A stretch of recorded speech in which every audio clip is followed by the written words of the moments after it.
La Reforma Protestante es el evento más trascendental e importante de la historia para los cristianos evangélicos, hermanos. Para los cristianos evangélicos es el evento más trascendental e importante. El 31 de octubre, que pasó recientemente, estamos hoy a 2, ¿no? Pues el 31 de octubre celebramos, hizo ya 508 años, si no me equivoco en la matemática, que el monje católico romano llamado Martín Lutero clavó sus 95 tesis en la catedral de Wittenberg, un evento muy conocido, o al menos debe ser conocido, creo yo, dentro del mundo evangélico. Clavó aquellas 95 tesis en protesta con la práctica católico-romana de las indulgencias en primer lugar, como primer, podemos decir, propósito de ataque en esas. Y lo que estaba haciendo era motivando a todo, sobre todo el mundo católico romano intelectual, a todos los que conocían latín, pues las puso allí en latín, a todos los catedráticos, teólogos, todos los que conocían de doctrina, a que pensaran y meditaran en las prácticas en las que estaba cayendo el catolicismo romano o el cristianismo conocido hasta ese momento, y que él creía que debía cambiar. Ese 31 de octubre debe ser siempre recordado con agradecimiento a Dios por cada uno de los creyentes evangélicos en este momento. No por la fiesta de Halloween, que usted dirá, ¿cómo es que se celebra Halloween el mismo día en que se debería celebrar la Reforma o este gran despertar, este gran avivamiento espiritual que constituyó la Reforma Protestante? No por Halloween, sino por el hecho que marcó el comienzo de la Reforma y la separación así de la iglesia falsa y en deterioro moral y doctrinal que era la iglesia de Roma.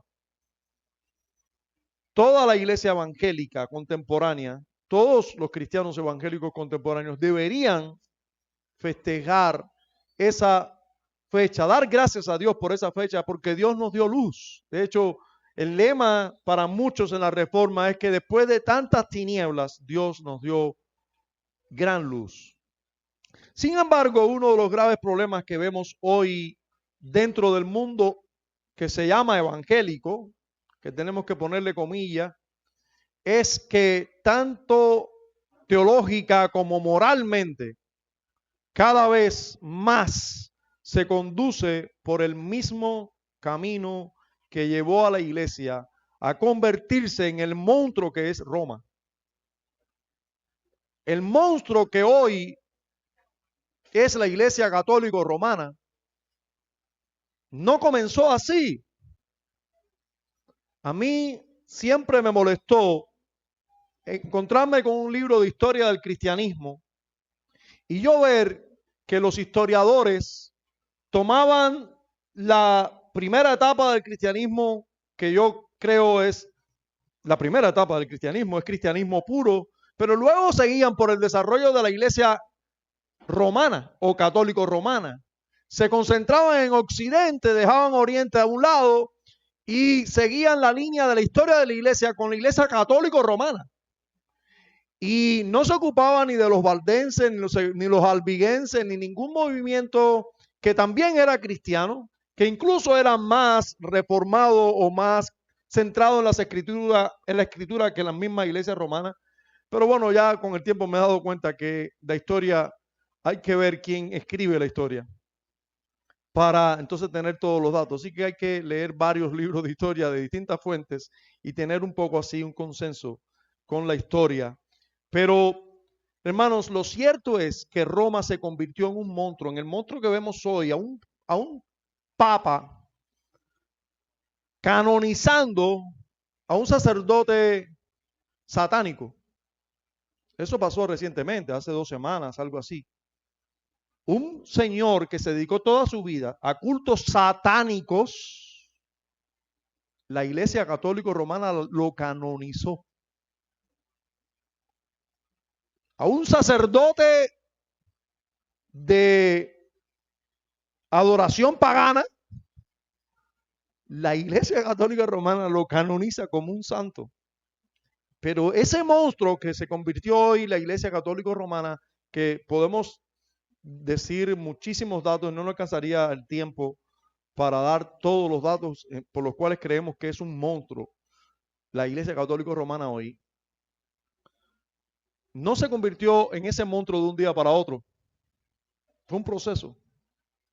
Y lo triste y lo que me mueve hoy a venir a enseñarles a ustedes o recordarles a ustedes las 5 solas de la Reforma es precisamente que nosotros veamos que la iglesia que nos rodea o muchos de los que nos rodean están conduciéndose por el mismo camino que se condujo la iglesia de Roma y que llegó a ser el monstruo que es hoy. Y que nosotros tenemos que tener mucho cuidado, no seguir sus pasos y seguir levantando bien en alto las doctrinas que creyeron todos los reformadores y que hoy podemos resumir, solamente resumir en las 5 solas o lo que se conoce como las 5 solas de la Reforma. Una de las enseñanzas que unifica la mente de todo el movimiento reformado del siglo XVI y siglo XVII son las solas o lo que se define como las solas de la Reforma, las 5 solas de la Reforma. Que por cierto, usted no va a encontrar ni en los escritos de Lutero, ni de Zwinglio, ni de Calvino, ni de John Knox, ni de ninguno de los reformadores, ni del primer tiempo, ni de primera ola o segunda ola. Usted no va a encontrar nunca escritos sobre las 5 solas de la Reforma. Usted no va, ni tan siquiera va a escuchar que ellos mencionan las 5 solas de la Reforma. Esta semana nuestro hermano Giorbi puso un pequeño videíto del canal Vite o Byte, donde se resumía el asunto de las 5 solas de la Reforma. Es realmente un pequeño resumen de lo que son las solas o lo que fueron las solas en la Reforma. Y una de las cosas que ahí dicen muy bien es que no se habló de 5 solas de la Reforma hasta el siglo XX. O sea, en 1950 y tanto es cuando se comienza a hablar de las 5 solas de la Reforma. Lo que sucede es que cuando tú estudias los escritos de Lutero, vas a darte cuenta que Lutero, aunque no habla de las 5 solas de la Reforma, creía en la sola gracia, en la sola fe, en que es solo Cristo y en que en la sola Escritura y que solo a Dios era la gloria. O sea, creía en las 5 solas, lo plasmaba en sus escritos, lo defendía en sus escritos, solo que no lo tenía sistematizado como que estas son las 5 solas de la Reforma. Lo mismo puedes encontrarte en cualquiera de los reformadores del siglo XVI y XVII. Te lo puedes encontrar. En los prereformadores del siglo XV también te puedes encontrar que creían en esas solas, pero no era algo sistematizado. Hoy haremos un paréntesis, como les decía, en nuestro estudio del libro de Éxodo para detenernos en una breve, porque no puedo ser explícito y sobre todo cuando comencé a prepararlo me di cuenta que no puedo ser explícito. De hecho, hay predicadores, pastores que han predicado sobre esto y tienen que dedicar una predicación a cada una de las solas para ser un poquito explícito, realmente. Pero yo descanso en poder hacer una predicación sobre las 5 solas. ¿Por qué?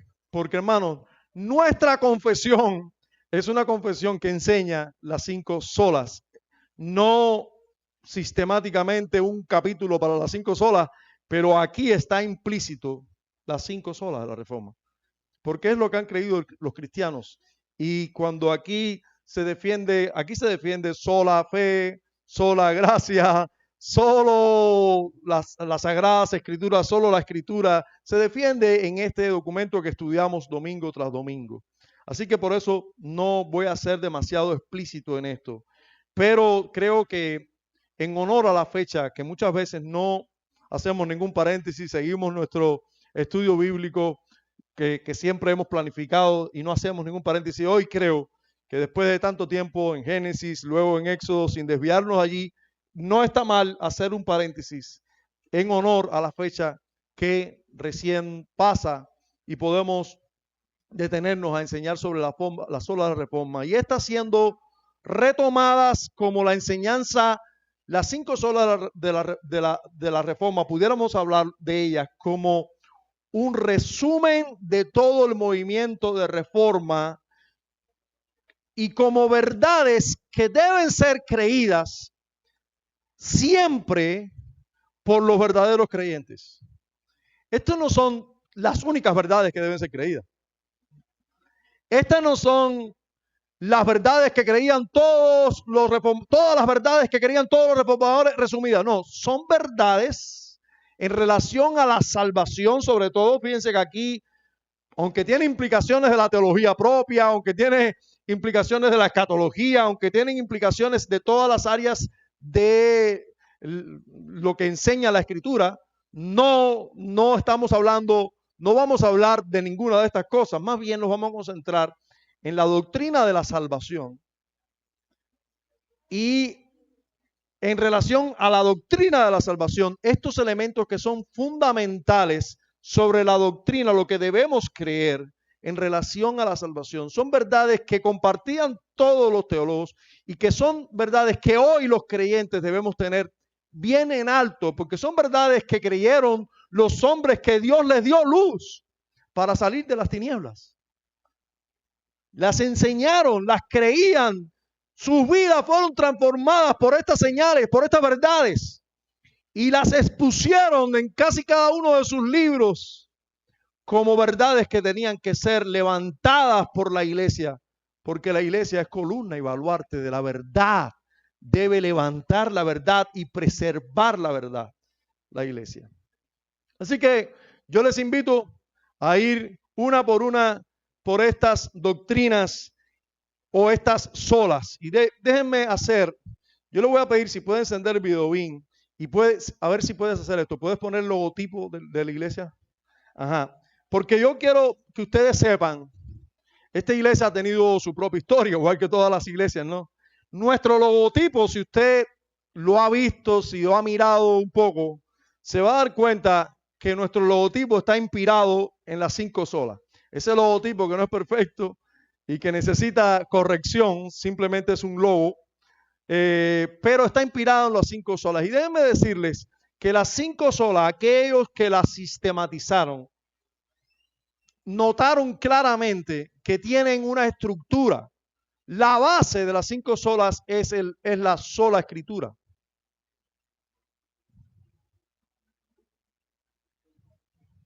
Es como el cimiento de las 5 solas.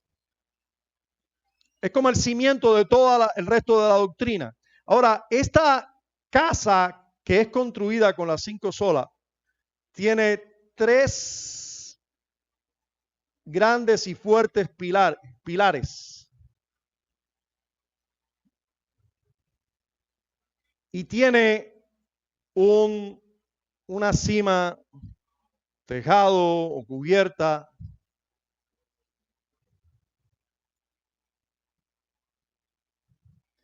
Esas 3 pilares sobre las que se sostienen a la vez en la sola escritura son, bueno, vamos a ir poniéndola poco a poco. Lo voy a poner ya. Vamos a poner aquí sola gracia, solo Cristo y sola fe. Y el techo de este gran edificio es solo a Dios la gloria. Estas son las 5 solas de la reforma. Ahora, que podemos ver en cada uno de las literaturas de los reformadores, podemos ver que ellos creían esto. Y esa estructura es muy importante y cualquier parte de la estructura que le quites va a traer un problema a esa casa. Cualquier parte de la estructura que tú no entiendas bien debilita esa casa. Es una casa que debe tener esa estructura. Y déjenme también llamar la atención desde ya a lo que une el elemento que está en cada una de las estructuras de la casa, que es el elemento solo o sola, que en latín, ese solo en latín, como inicialmente se escribió, si se sistematizó, es únicamente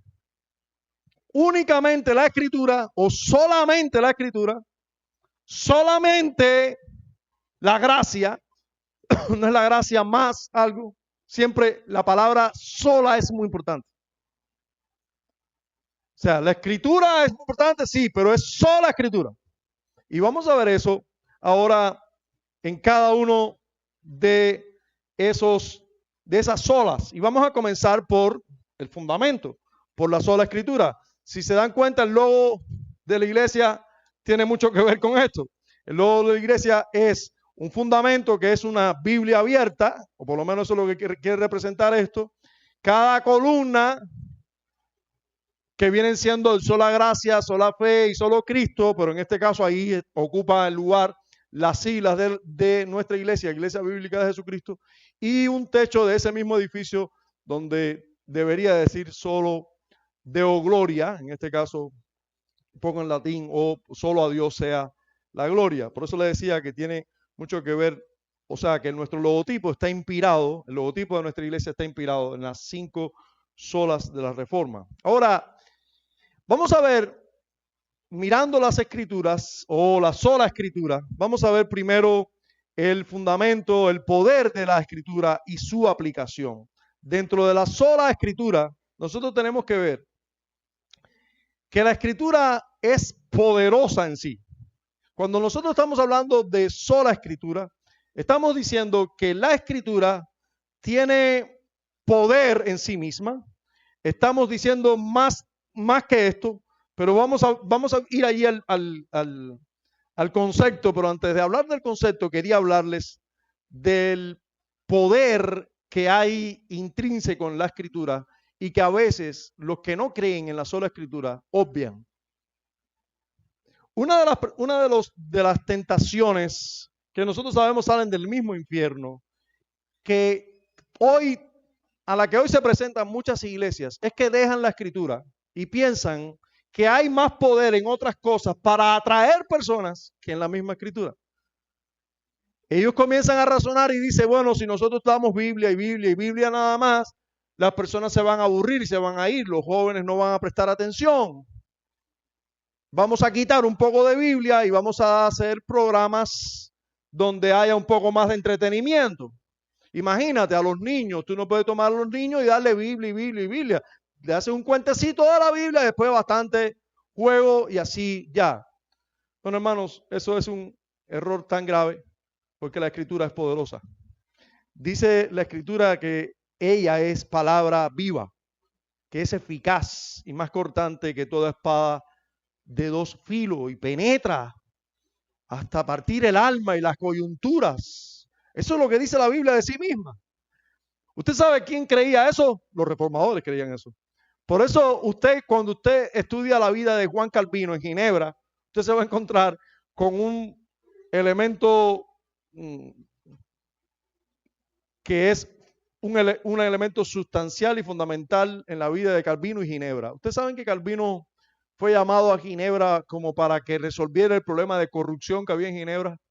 Usted sabe que los príncipes suizos no eran muy reformados, pero ellos sí creían una cosa. Ellos creían que el catolicismo había llevado a esa ciudad y a esa sociedad a una corrupción total. Y que el catolicismo no había resuelto ningún problema en la sociedad. que lo que traía era más pecado y corrupción. Y se cuenta que en Suiza había una corrupción tan terrible, pero tan terrible, que eran más comunes los bares, que mucho más comunes que las iglesias. Pero además de eso, las personas llegaban a ser pero tan inmorales que hasta andar desnudo en la calle, dice que eso era fiesta. Estamos hablando, o sea, uno dice, en aquel tiempo, ese tipo de corrupción, sí. El pecado en Suiza era horrible. Y llaman a Calvino pensando que un pastor podía resolver el problema. Al menos eso ellos pensaban. Y eso no es tan sencillo así. Los pastores tenían cierta autoridad en ese tiempo en Suiza y le dicen a Calvino, ven a ayudarnos. Calvino comienza a ayudarlos, comienza a ir a predicar, comienza a pastorear una iglesia fundamental ahí en Suiza. ¿Y saben qué ocurre? Hasta los mismos dirigentes se hastían de Calvino porque Calvino quería Biblia más Biblia más Biblia. Lo de él era Biblia nada más. Y ajustar todo por las escrituras. Los mismos gobernantes que le pidieron que viniera le dijeron, mira, no, vete de aquí que esa no es la solución.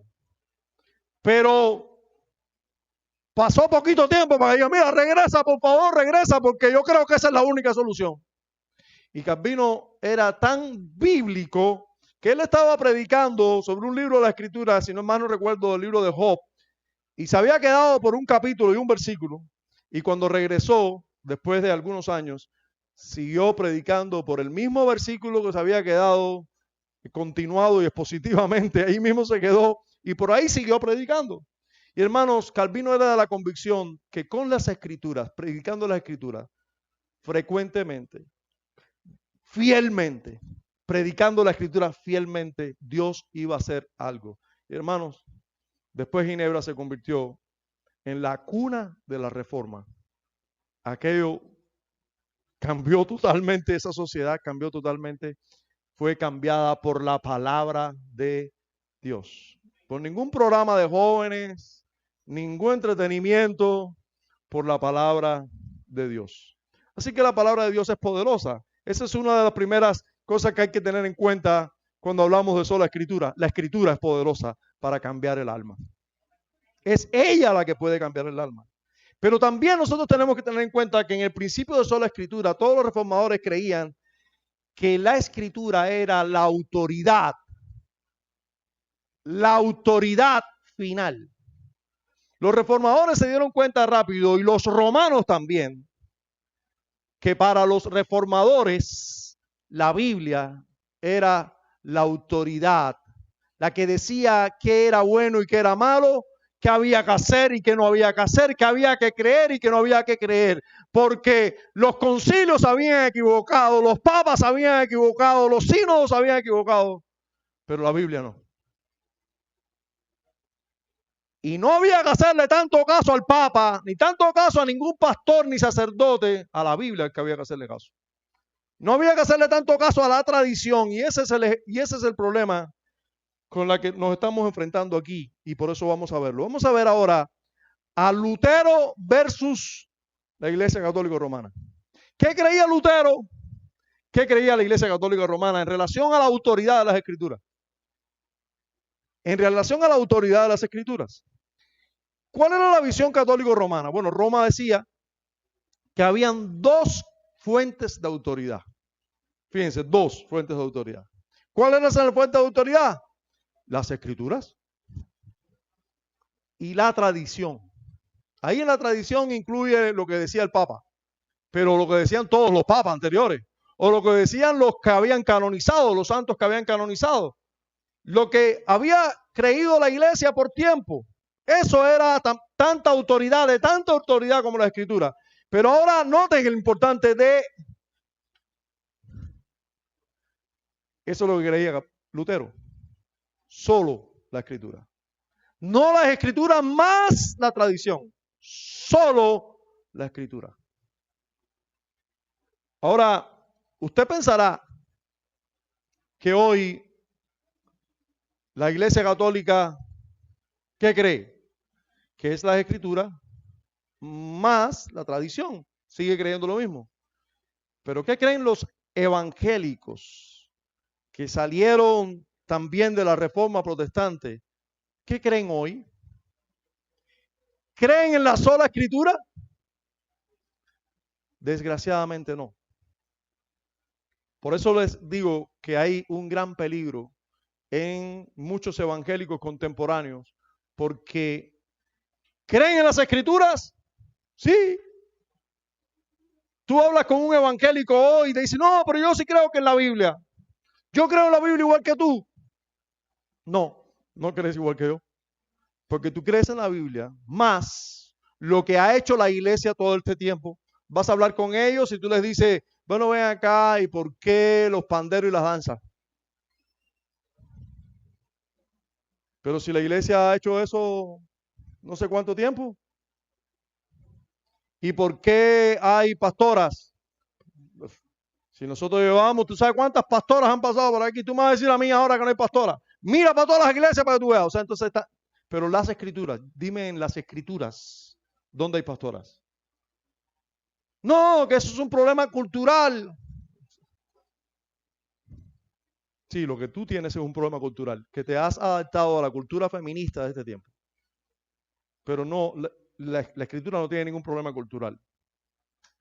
La razón por la que se dice que la mujer debe caer en la congregación es porque Adán fue formado primero y luego la mujer. Y la mujer pecó y no Adán. O sea, primeramente. Así que no es un problema cultural. Hermanos, Lutero creía que había una sola fuente de autoridad, las Sagradas Escrituras, que estaban inspiradas por Dios. Esa era la fuente, esa era la autoridad y ninguna otra. Ustedes han escuchado seguro las palabras famosas de Lutero en la dieta de Worms, en el concilio, en aquella reunión que lo invitaron a ir a Worms, donde Lutero pensaba que él iba a dialogar de tú para tú con aquel sínodo de, bueno, allí estaba el emperador alemán, allí estaba, había el clero, alto clero católico. El asunto es que él pensaba que a él lo llamaban a un debate teológico y resulta que le dijeron, tú aquí estás para contestar dos preguntas, solo dos preguntas y ya, no hay nada más para ti. ¿Así? ¿Cuáles son? Esos libros que están ahí, ¿son tuyos? ¿Tú los escribiste? Él vio que eran sus libros y dijo, sí, ya, contestaste la primera pregunta. La segunda pregunta, ¿te retractas de eso o no? Y ahí Lutero dijo, bueno, yo necesito tiempo para contestar eso. ¿Por qué sabía? Estaba la cabeza en juego. No estamos hablando de un tiempo donde tú dices, mira, te tienes que ir de la denominación. No, no, no, no. Su cabeza estaba en juego. Entonces, Lutero dijo, denme tiempo para pensar eso. Le dieron 24 horas, según se cree históricamente. Hicieron una concesión con él. Y en las 24 horas, cumplidas las 24 horas, Lutero estuvo frente a ellos nuevamente y les dijo, yo estoy dispuesto a retractarme. Si ustedes me demuestran por las escrituras que yo estoy equivocado en algo que digo allí, yo estoy dispuesto a retractarme. Y le dijeron, no, no, nosotros no estamos aquí para hacerte demostrar nada. O te retractas o no te retractas. Nosotros no te vamos a demostrar nada. Y ahí es donde Lutero dice esas palabras famosas que, bueno, yo las copié por aquí, se las voy a leer. Algo así, o sea, un resumen de esas palabras, porque él dijo un poquito más. Dijo, él dijo, lo siento, pero a menos que me convenza el testimonio de las escrituras o una razón clara, estoy obligado por las escrituras que he citado y mi conciencia está cautiva de la palabra de Dios. No puedo ni quiero retractarme de nada, ya que no es ni seguro ni correcto ir en contra de la conciencia. No puedo hacer otra cosa. Aquí estoy. Que Dios me ayude. Él dijo otras cosas. Él dijo, los concilios se equivocan, el Papa se ha equivocado, todo eso dijo. La Escritura no. Pero mi conciencia está cautiva a la palabra de Dios. No me puedo retractar. Hermanos, eso es una mente cautiva a las Escrituras, donde cree que solo la Escritura es confiable, solo la Escritura, él tiene la autoridad final, solo la Escritura. Ahora, definición de sola Escritura. Bueno, yo creo que la mejor definición la tenemos en nuestra confesión, en la primera oración. Una definición corta. Una definición larga de sola Escritura, todo el capítulo 1 de nuestra confesión de fe. Es una definición larga. Una definición corta, la primera oración del primer párrafo. Dice así, definición de sola Escritura. La Santa Escritura es la única regla suficiente, segura e infalible de todo conocimiento, fe y obediencia salvadores. Hermanos, no hay una definición más completa que esa. Si se dan cuenta, creen en la sola Escritura. La Santa Escritura es la única regla suficiente, segura e infalible de todo conocimiento, fe y obediencia salvadores. Hermano, hay mucho fundamento bíblico para esto. Hay mucho fundamento bíblico. Si usted va, como por ejemplo, a Mateo capítulo 4, versículo 1 al 11, donde Cristo es tentado por Satanás, ¿qué es lo que hace Jesús? Jesús se defiende solamente, Jesús se defiende con las Escrituras. Escrito está. La autoridad está aquí. Tú dices una cosa, tú me haces pensar una cosa, pero escrito está. Esa es una muestra clara de que para Cristo la Escritura es la autoridad final. Pero además de eso, hay otros pasajes. Me encanta el pasaje del rico y Lázaro, donde el rico una vez en el infierno o en el Hades dice, déjame ir a los míos y decirles, porque si yo me levantare de los muertos y fuera y le hablare, ellos van a creer. Y se le dice, si no oyeren a Moisés y los profetas, ni aunque venga alguien de entre los muertos van a creer. En otras palabras, no se necesita ver algo extraordinario para creer. La palabra es la que es suficiente para llegar a alguien, ser creída y entonces venir a la salvación. Si no se crea la palabra, no se va a creer a nada. La palabra es suficiente en sí misma para salvar. La palabra es poderosísima para salvar y el único medio que Dios ha dado para salvar por la locura de la predicación de la palabra es que Dios ha determinado que las personas sean salvas. No hace falta nada más, no hace falta métodos, inventar métodos para enganchar a las personas para que vengan. No, hay que predicarle la palabra. Si no creen eso, no hace falta hacer milagros, campañas evangelísticas y cuando vean aquí a la gente caerse para atrás y sanarse del seno no sé qué cosa y de los empastes no sé qué más, van a creer. No, hermano, por la locura de la predicación de la palabra las personas van a resucitar de entre los muertos espiritualmente. Así. Si no creen a Moisés y a los profetas, no van a creer que venga alguien de entre los muertos. Hermanos, cuando se cree en la sola Escritura, se cree que la Escritura es inspirada por Dios. Sí. Segunda a Timoteo, capítulo 3, versos 16 y 17, es un texto que siempre se ha levantado como bandera para defender la sola Escritura. Y es ciertísimo. Toda la Escritura es inspirada por Dios. Toda. Y útil para enseñar, para redarguir, para corregir y para instruir en justicia, a fin de que el hombre de Dios sea perfecto, enteramente preparado para toda buena obra. Hermanos, si la Escritura es inspirada por Dios, no tiene errores. Es Dios quien lo inspiró. Es infalible. No tiene errores. Los hombres se pueden equivocar. Dios no se equivoca. Si la escritura es inspirada por Dios, entonces eso nos muestra lógicamente que ella no puede tener errores. Y yo te voy a decir algo, todos los evangélicos contemporáneos están con nosotros hasta ahí. Tú dices delante de un cristiano evangélico, no, hay una porción de la escritura que no es inspirada. Y te miran así y dicen, ¿cómo es eso? Esto es un falso maestro. Saben que yo a veces hago eso en relación a los 10 mandamientos. Digo, no, luego aclaro, ¿no? Hay una porción que es más que inspirada porque es escrita por el dedo de Dios.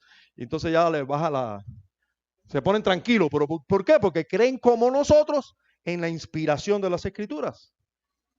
Todos los cristianos evangélicos. Todos o casi todos creen que la Biblia no tiene errores. Porque es inspirada por Dios, no tiene errores. Te dicen, no, sí, yo estoy de acuerdo con eso. Hasta ahí creen junto con nosotros. Pero miren dónde se separa. Se separan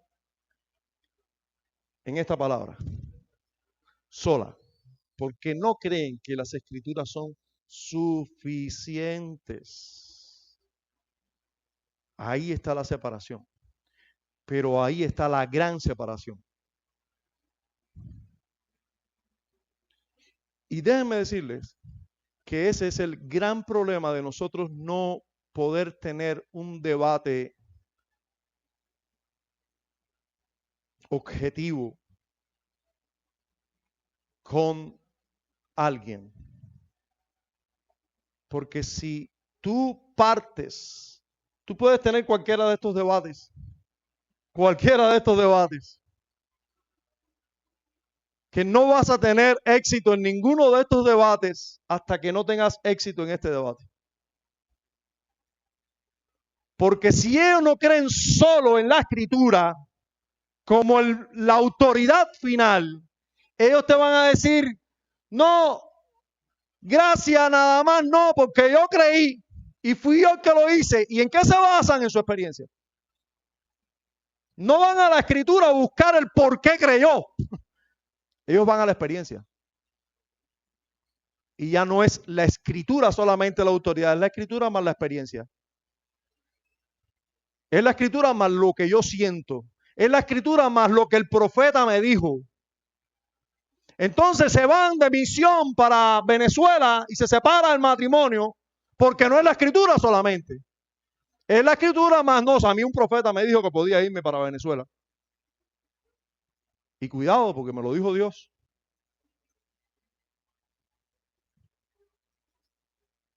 Y así sucede con la profeta, con la mujer que es pastora. Dios se lo dijo. Y además, mira los hechos. Tengo una iglesia más grande que ese hombre que es pastor y es hombre. Y mira cómo me siguen más y predico mejor. O sea, van a lo pragmático, lo que funciona. Es como el mundo, que te dice, no, ¿quién te dijo a ti que en matrimonio? En matrimonio, o sea, a mí me va mejor soltera que con matrimonio, que con hombre. ¿Para qué yo quiero hombre al lado? Me va mejor, van a lo pragmático. Yo cuando quiero un hombre voy y me acuesto con uno y ya. Ese marido que quiere, que después quiere que tú le cocines, que tú... Funciona. Luego va lo mismo con los hijos. Más de un hijo, mira, Dios me guarde. Si con uno mira el trabajo que paso y lo que dice Dios en su palabra. Y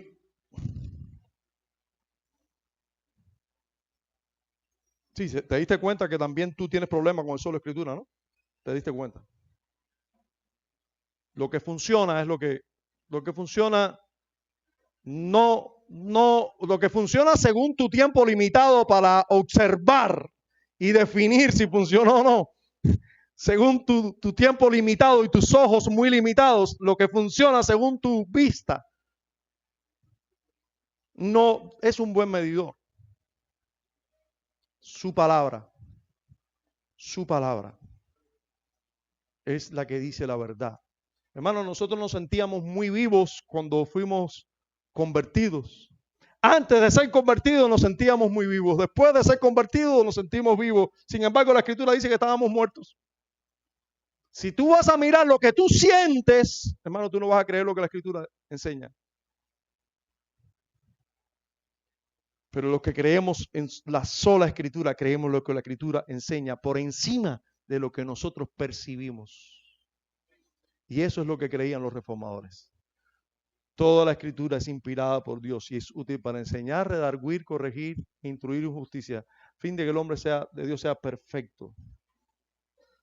Yo digo por experiencia que si ellos ven a alguien saliendo de entre los muertos van a creer, pero la Biblia dice que si no creen a Moisés y a los profetas no van a creer aunque vean muertos.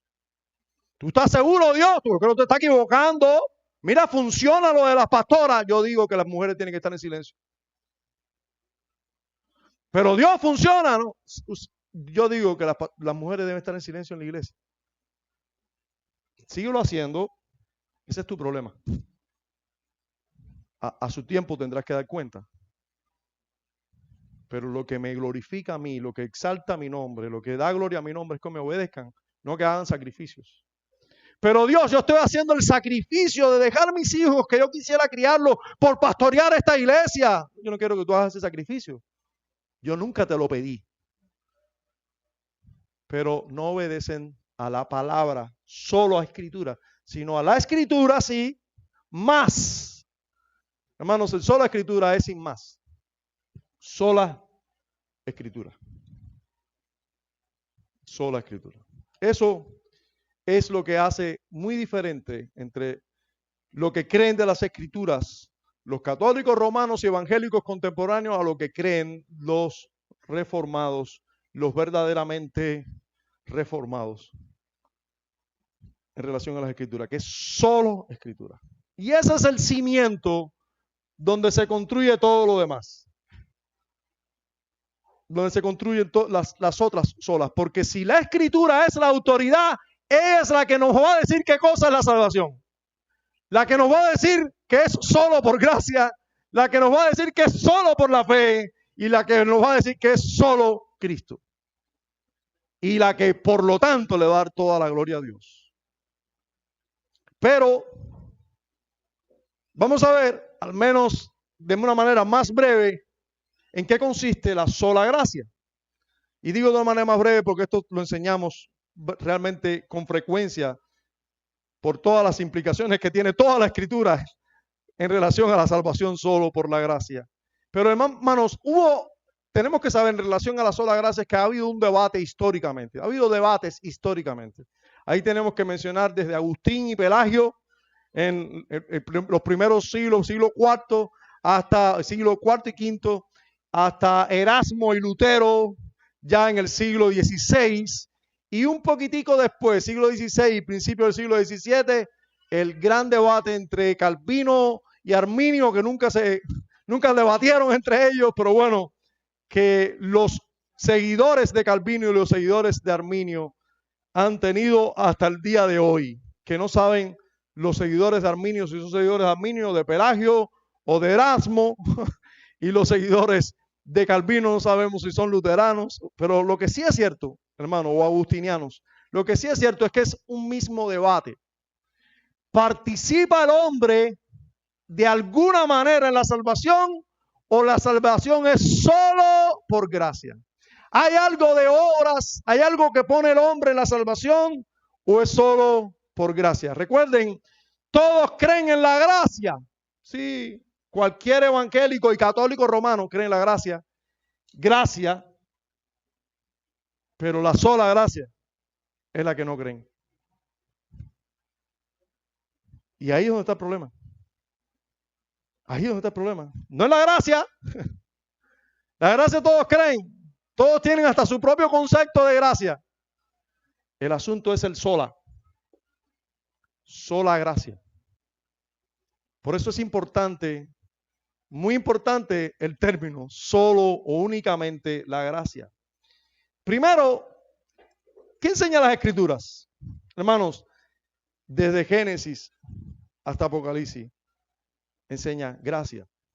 Pero si queremos un texto por excelencia, que podemos estudiar muchos, pero si queremos uno por excelencia, bueno, Efesios capítulo 2.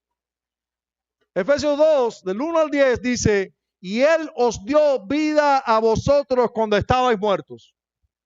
¿Qué decía Pelagio? No, el pecado original afectó al hombre, pero el hombre quedó en condiciones de tomar buenas decisiones Y todo depende de la acción del hombre. Sí, el Señor nos da gracia a todos los hombres. Pero los hombres tenemos la disponibilidad o de decidir lo bueno o de decidir lo malo. El hombre se hace pecador cuando comienza a pecar. Así creen muchos evangélicos hoy. Y mientras no haya pecado, es un inocente, así mismo. Los niños van al cielo porque los niños no han pecado. Así dicen. Esa es la convicción de la mejor iglesia evangélica, tú sabes, ¿no? Conocida y de renombre en Cuba. La Convención Bautista Occidental. Y yo me atrevo a decirlo así, porque lo escuché y me asombró. Pero lo escuché de su rector, a ver cómo le ponemos, presidente, rector del seminario, todas las cosas. Un hombre así grandísimo. Y dijo a plena voz, todos los niños son salvos. Hasta que los niños, no sabemos definir la edad, hasta que los niños pequen. Cuando pequen, entonces ya hay pecado en ellos. Y entonces hay que ver cuando se pueden definir, porque tienen que creer para ser salvos. Pero mientras son niños, todos son salvos. No habló de los méritos de Cristo. No habló de nada de la obra de Cristo a favor de esos niños. No es que todos los niños son escogidos en Cristo Jesús para ser salvos. Estamos hablando de que los niños nacen sin pecado. O sea, ese hombre está negando el pecado original. O sea, están negando la gracia de Dios. Está siendo un pelagiano con todas las letras, con esa declaración. Ahí estaba Adrián conmigo que puede refutar lo que estoy diciendo. ¿Usted sabe lo que es eso? La mejor cita doctrinalmente de las iglesias evangélicas que nos rodean, es pelagiana. Eso es horrible, hermano. Nosotros tenemos que ver eso realmente con un asombro que nos debe entristecer y nos debe mostrar cuánto trabajo tenemos por delante. Por eso cada vez que usted diga, voy a dejar de hacer esto, voy a ir a raspar una litera, pintar una litera, usted debe estar diciendo, estoy contribuyendo con el avance del reino de Dios, el reino verdadero de Dios en esta isla. Hermanos, yo no me estoy creyendo cosas, yo estoy siendo consecuente con la verdad que veo en la palabra de Dios y miro a la luz de esa verdad a este mundo. Si el mundo de alrededor evangélico está conduciéndose a Roma, ¿cuánta tarea tenemos nosotros? ¿Y qué vamos a hacer con esta tarea tan pesada que tenemos encima? Solo el Señor puede llevar estas cargas, solo Dios nos puede llevar. Y déjenme decir que los ojos de todos ellos están sobre nosotros y los ojos en el cielo están sobre nosotros. El Señor nos ha dado una tarea inmensa. Qué dicha, tan gloriosa, pero qué responsabilidad tan tremenda, tan inmensa.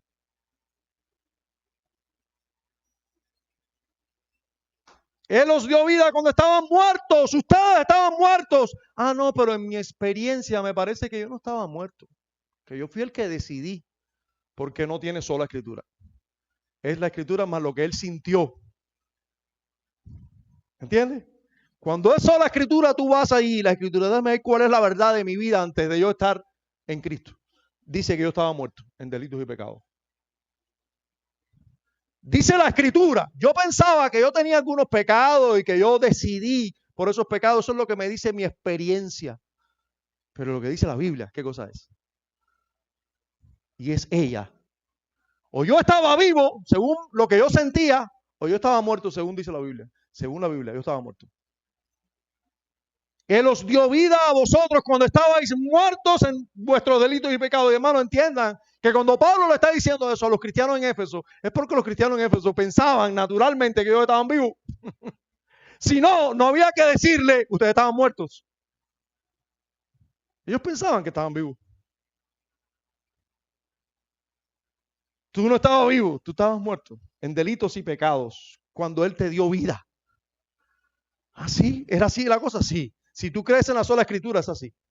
Si tú crees en la escritura más tus sentimientos para evaluar la realidad y la verdad, bueno, entonces es lógico que tú creas que eso hay que entenderlo de otra manera, como hacen los contemporáneos, en los cuales anduviste en otro tiempo siguiendo la corriente de este mundo conforme al príncipe de la potestad del aire, el espíritu que ahora opera en los hijos de desobediencia, entre los cuales también todos nosotros vivimos en otro tiempo, en los deseos de nuestra carne, haciendo la voluntad de la carne y de los pensamientos, y éramos por naturaleza hijos de ira, lo mismo que los demás, pero Dios no dice, pero ahí creíste. No, no, no, no. Ahí tomaste la decisión de creer. No, no, no, no. Pero Dios, tú estabas muerto y Él te dio vida. Tú andabas en esta mortandad. Y Dios, que es rico en misericordia, por su gran amor, no por tu decisión y porque tú miraste a Cristo, por su gran amor con que nos amó, aún estando nosotros muertos en pecados, nos dio vida juntamente con Cristo. Por gracia sois salvos. Allí vemos sola gracia. Y juntamente con Él nos resucitó y así mismo nos hizo sentar en los lugares celestiales con Cristo Jesús para mostrar en los siglos venideros la abundante riqueza de ¿qué? De su gracia. No de su gracia más tu elección o tus obras. No, no. Para mostrar las abundantes riquezas de su gracia. Tú estabas muerto y Él te resucitó. Tú estabas muerto y Él te dio vida en Cristo. Tú estabas muerto y Él te dio fe para creer. Es gracia, solamente gracia. No es gracia más un poquito de obra tuyo, no. Dios lo hizo así para exhibir, miren cómo lo dice claramente, para mostrar en los siglos venideros, mostrar claramente las abundantes riquezas de su gracia en su bondad para con nosotros en Cristo Jesús. ¿Cuánta bondad? Y nuevamente, el apóstol Pablo, porque sabe que nosotros somos tirando arminianos, tú sabes, ¿no? Todos nosotros. Nuevamente, los de Éfeso tenían el mismo problemita de todos nosotros, porque por gracia sois salvos. Por medio de la fe, pero por gracia. Por medio de la fe, pero si es por medio de la fe, pero la fe la pongo yo. Sí, pero la fe, y esto no de vosotros, es don de Dios. No por obras, para que nadie se gloríe. Más claro ni el agua. Si no quieres creer esto, porque no quieres creer. Pero tú no pusiste nada ahí. Y si tú pones algo, te glorías. Tienes de qué gloriarte. Si tú pusiste aunque sea el 0,00.01%, tienes de qué gloriarte. Porque hay quien no puso ni eso. Y si Dios es gracia para todo el mundo y depende del 0,00.1% que tú pones, no tan salvaje como cierta predicadora hoy en día que dice que 60% es Dios y 40% nosotros. Y por cierto tiene 40,000 millones de seguidores para que usted se asombre y se asuste y llore. Esa mujer, no recuerdo, ¿quién me recuerda el nombre ahí? No es Yesenia Ten, es otra. Esa misma. 60% Dios y 40% del hombre. Tremenda salvaje. Y dicen los que lo han visto, que hasta lo pone así en una pizarrita y todo. Yo copié de ella. 60% Dios y 40% el hombre. La mujer se sabe hasta las proporciones y todo. Como diría un sobrino mío, lo escuchó, ¿qué es salvaja? Oye, pero tremendo. ¿Tú te imaginas cuánto te puedes gloriar si el 40% depende de ti? Horrible. Horrible. Hermanos, eso es lo mismo que creen los católicos romanos. Ellos sí creen en la gracia, pero no creen que es solo la gracia. Creen que es la gracia más un poco de obras tuyas. Un poco de obras tuyas. Ahora, ponerle un poco más, un poco de menos obra, un poco de más por ciento, como a esa muchacha, un poco más por ciento el hombre o menos por ciento, igual tiene de qué gloriarse. Pero cuando Dios nos salvó en Cristo Jesús por pura gracia, fue para mostrar las superabundantes riquezas de su gracia. Y luego dice, por gracia sois salvos. No, dice por medio de la fe. Y esto no de vosotros, es don de Dios. Es don de Dios, es un regalo de Dios la fe también. No por obra para que nadie pueda gloriarse en lo más mínimo. Para que nadie se gloríe, ni un poquito, ni medio, ni mucho. Ni un 40%, que es más que mucho.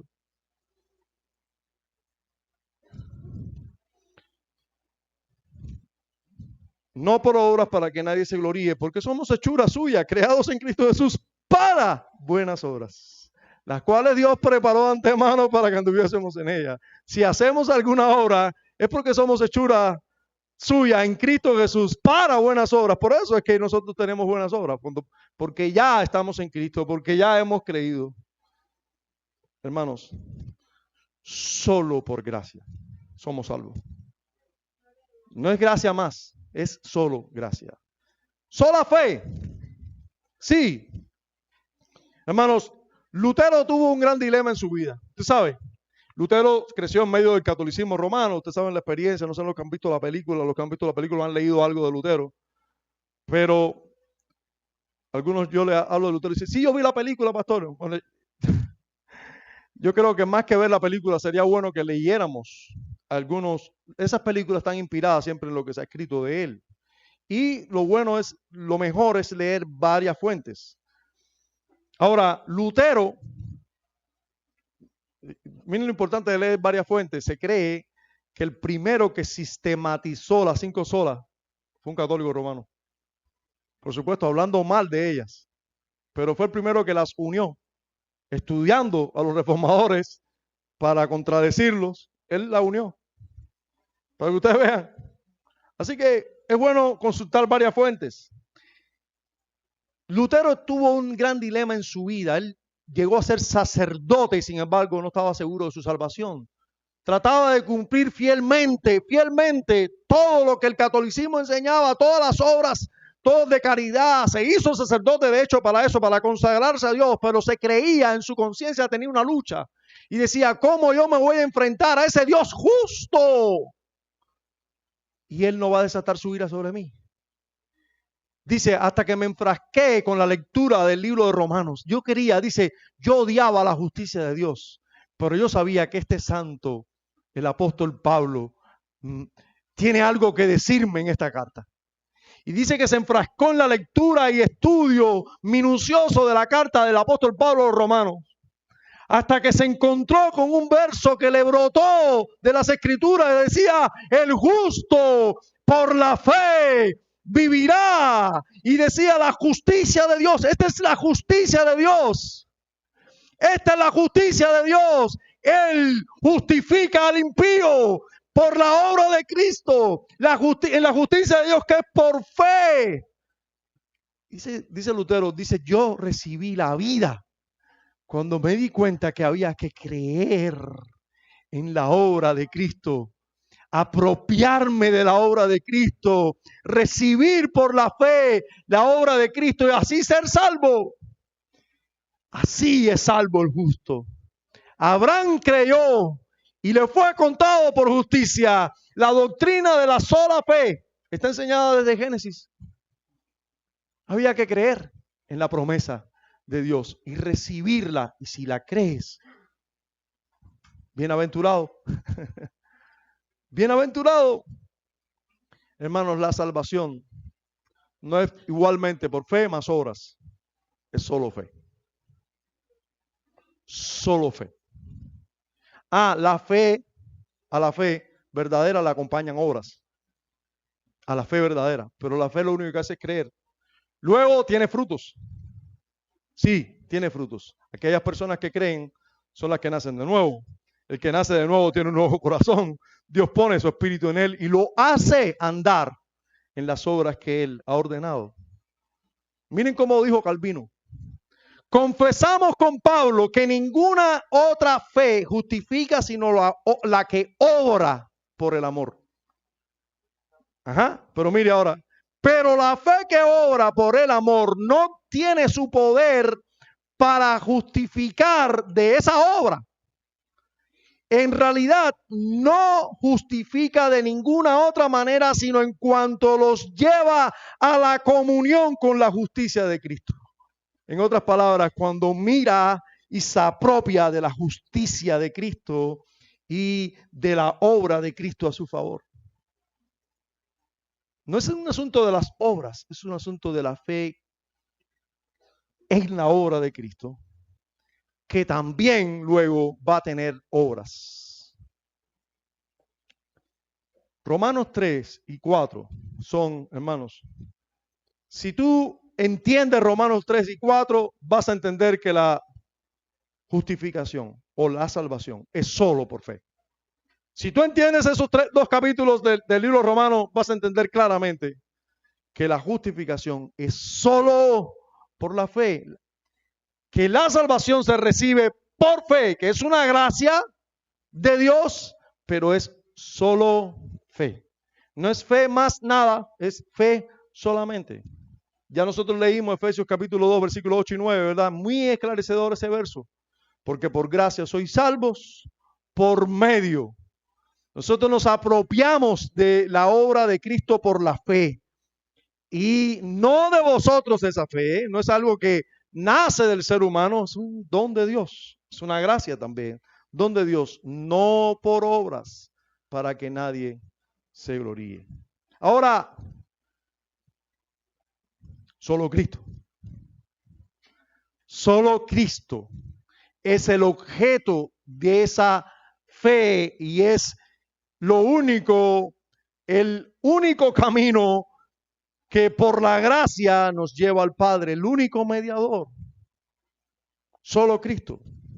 Solo Cristo, en los pensamientos de los reformadores, eso estaba muy claro. Lutero decía, puesto que todos nosotros, nacidos en pecado y enemigos de Dios, no hemos ganado nada más que la ira eterna y el infierno, de modo que todo lo que somos y podemos hacer está condenado y no hay ayuda ni manera de salir de esta situación. Por lo tanto, otro hombre tuvo que ocupar nuestro lugar, es decir, Jesucristo, Dios y hombre, y tuvo que rendir satisfacción y pagar por el pecado a través de su sufrimiento y muerte.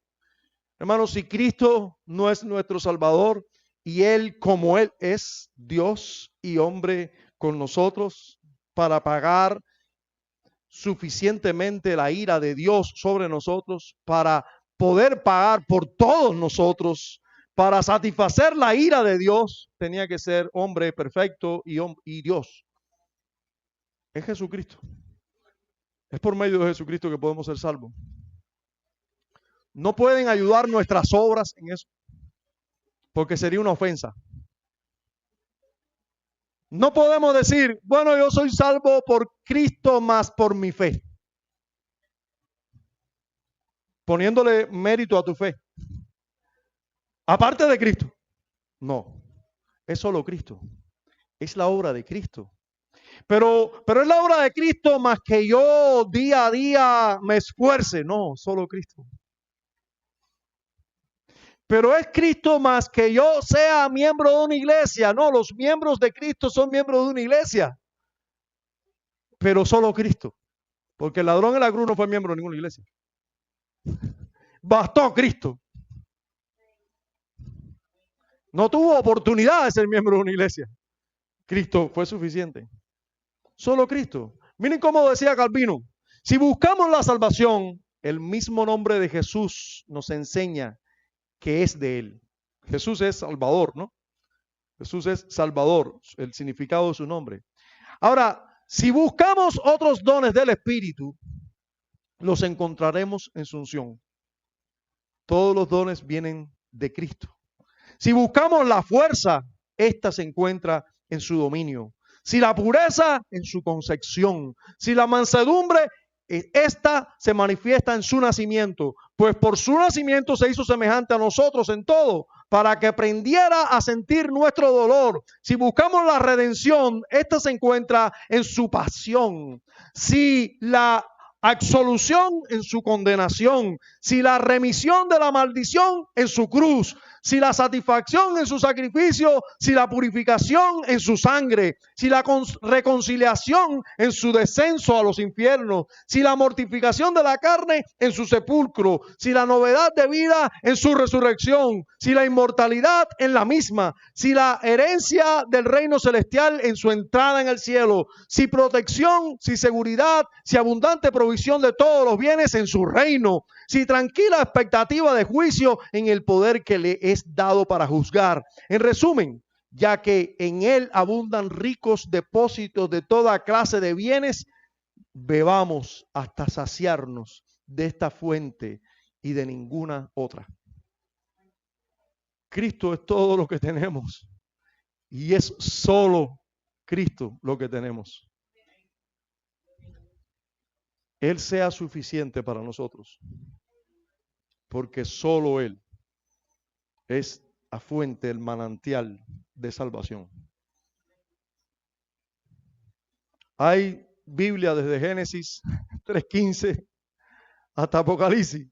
Desde que Él es el que hizo el cielo y la tierra, podemos ver hasta Apocalipsis. Todo trata de Él, la Escritura trata de Él. Él dijo, Él propiamente dijo en Juan 3:16 que Dios ha dado su Hijo unigénito para que todo aquel que en Él crea no se pierda, mas tenga vida eterna. En Hechos capítulo 4 dice que no hay otro nombre dado a los hombres en el cual podemos ser salvos, solo por medio de Cristo, solo Cristo, no hay otro. Pero además, en Juan 14:6 dijo, yo soy el camino, yo soy la verdad, yo soy la vida. Hermanos, este fundamento de sola escritura, que ya hemos demostrado bíblicamente, definido y hablado de su importancia, en las escrituras podemos ver que es solo la gracia de Dios y solo por la gracia de Dios que una persona es salva, que es solo por medio de Cristo y que es solo por medio de la fe. Eso nos muestra que toda la gloria es solo de Dios. Él nos ha dado las escrituras. Él ha inspirado a hombres y ha logrado que hombres mortales, falibles, o sea, que se equivocan, no se equivoquen. Él lo ha logrado. Él ha logrado eso con hombres. Con más de 40 autores lo ha logrado para darnos a nosotros una revelación segura, infalible, suficiente, poderosa. Y en ella nos muestra claramente que la salvación es por su pura gracia, que es solo por medio de la fe y que debe estar mirando, enfocada, descansando y confiando solo en la obra de Cristo. Solo en la obra de Cristo.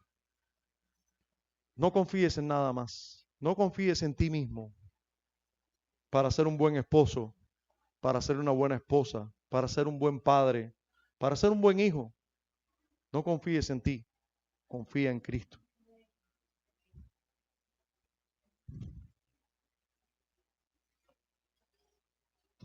Estas enseñanzas son un resumen, solo un resumen, del pensamiento de todos los hombres que nuestro Dios inquietó y guió a estudiar profundamente en tiempos en que todo se estaba investigando y revisando. Estos hombres de Dios en su tiempo se dedicaron a estudiar las Escrituras. Dios los motivó a eso. Y revisar qué era sumamente importante para la salvación del hombre. Todos ellos, a veces sin conocerse, llegaron a las mismas conclusiones.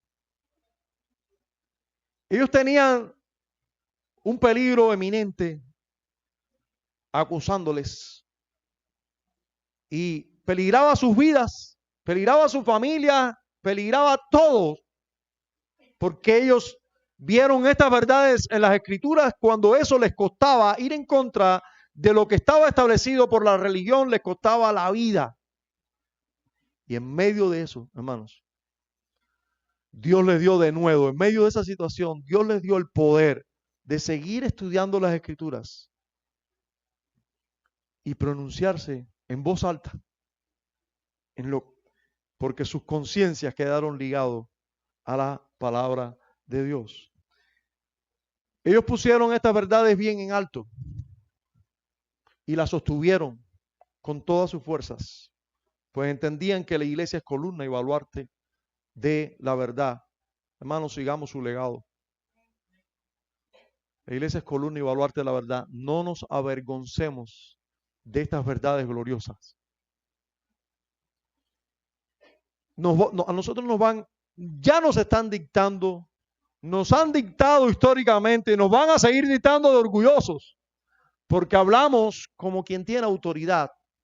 Hermanos, pero nuestra autoridad no viene de las Escrituras, más la experiencia, más lo que ha creído la tradición, lo que siempre se ha creído, más viene solo de las Escrituras. Así que procuremos con amor, con paciencia, pero levantemos en alto la verdad de Dios. La verdad de Dios. Que después los que abran sus ojos puedan ver y declarar, realmente no era orgullo, era seguridad. Lo que yo veía en ti era seguridad. Y que puedan ver, hermanos, que todo el mundo pueda ver también nuestras buenas obras y glorifiquen a vuestro Padre que está en los cielos. A veces ya dijimos lo que creímos. Bueno, ahora ellos quisieran ver si nosotros vivimos eso que hemos dicho. Y entonces nos cuesta depender realmente solo de Cristo y solo de la gracia para que entonces vean el poder de Dios en nosotros. Ellos necesitan ver que nosotros de verdad la autoridad final es las Escrituras y que vivimos a la luz de las Escrituras y no del mundo. Y cuando ellos vean nuestras buenas obras, porque eso es verdaderamente buenas obras, vivir a la luz de las Escrituras y de la gracia y de Cristo, entonces van a glorificar a nuestro Padre que está en los cielos. Las 5 solas de reforma son verdades que debemos sostener en alto. Son verdades que las Escrituras enseñan claramente y contundentemente y que son fundamentales en el mantenimiento de la iglesia misma y que cada uno de nosotros en la verdad y la salvación debemos sostener. Es Cristo solamente, es la Escritura solamente, es la gracia solamente, es la fe solamente.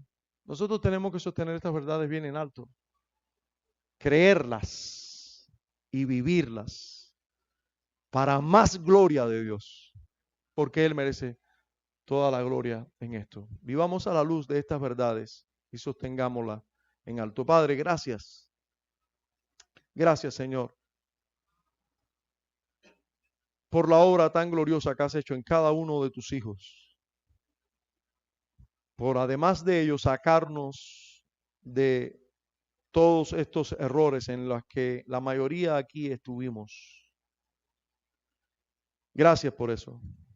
Por hoy mostrarnos que estas verdades deben ser enseñadas y vividas día a día por todo tu pueblo.